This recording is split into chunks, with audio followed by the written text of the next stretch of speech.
pretty surreal, the kind of outpouring of like intense joy and revelry that seemed to be taking place here. There was absolutely no reflection of dissenting or critical opinion anywhere to be seen. It seemed very much like they had their script, and once we were on the wrong end of that, then we were being treated like we were criminals. 5 of us turn up, 16 arresting officers for breach of the peace. Yeah, we were hanging around in Soho Square. Daniel and Hannah were 2 of up to 30 people arrested for a potential breach of the peace ahead of last year's royal wedding. Whoa, we haven't done anything. Yeah, you think? No, I haven't done anything. In the cage. Watch my fingers. You're having a laugh, you are. You're seriously having a laugh. They're going to do some street theatre tomorrow, and they arrested them as a pre-crime. Leave him alone, this man is a pensioner. 55 people were arrested in total on the day of the royal wedding, and several more the day before. About half were arrested for a breach of the peace they'd yet to commit, and released without charge later that day. Myself and some friends had seen advertised that some people were planning a Republican protest in Trafalgar Square, so on the day itself we came down just to check out to see if that was happening. And when we got here, it was very apparent that it hadn't and it wasn't going to, because of the very significant police presence and also just because of the sheer volume of people here. We made our way back up to Charing Cross Station. British Transport Police suddenly became very interested in who we were, what we were doing there. Guess they decided we were looking a bit shifty, and they decided that they were going to search us. One of my friends had some placards that he'd made with some Republican slogans on them that piqued their suspicion yet further.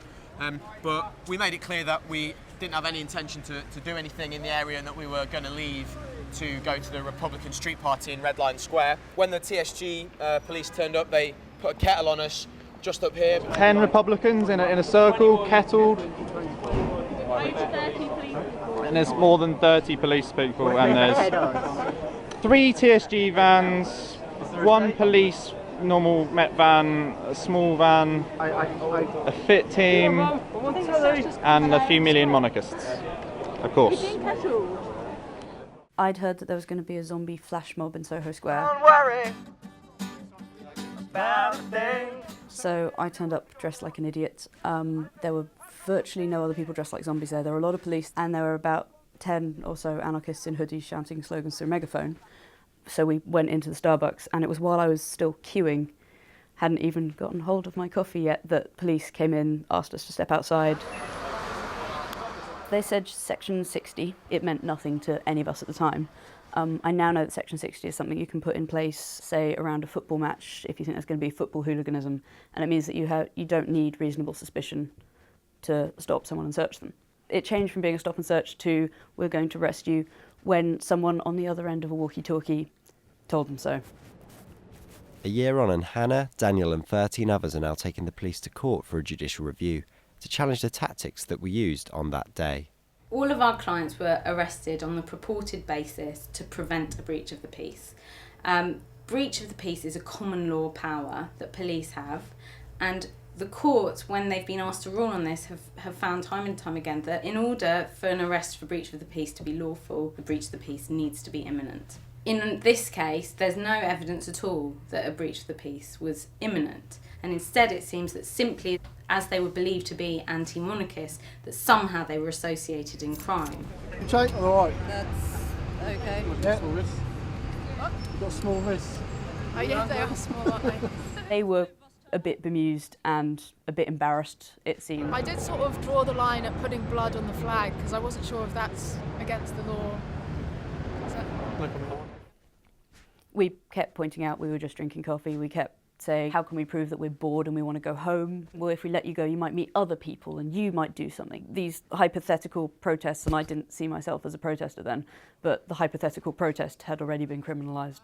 Breach of the peace. You've Possible breach of the peace. Well, you've attended one, protestant, and you're going to go to another one, so it's fear that you may cause a breach of the peace. We're saying that it was actually authorised from senior police officers, and that it would be inconceivable that 15 different arrests that took place in separate places where officers were acting almost identically, that could possibly be just a coincidence.